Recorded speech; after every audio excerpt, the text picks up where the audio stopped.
আমাদের আইডিতে তাদের কর্মী লেলিয়ে দিত, এখন হচ্ছে নির্বাচনী প্রচারণায় ডিরেক্ট নারীদেরকে বেশ্যা বলা হচ্ছে। বিভিন্ন টক শোতে দেখবেন যে যেই নারীরা নাকি হচ্ছে তথাকথিত শালীন পোশাক পরে থাকে না, তাদেরকে হচ্ছে ডিরেক্টলি স্ল্যাট করা হচ্ছে, তাদেরকে বেশ্যা বলা হচ্ছে।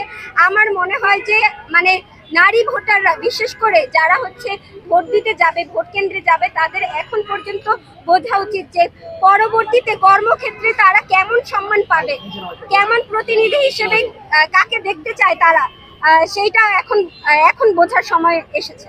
কিন্তু তারাই তো বলছে যে নারীরাই তাদের আত্মবিশ্বাস এবং তাদের নারী কর্মী যারা আছে পুরুষদের তুলনায় তারা বেশি active। তাহলে এটি তারা কিভাবে বলছে?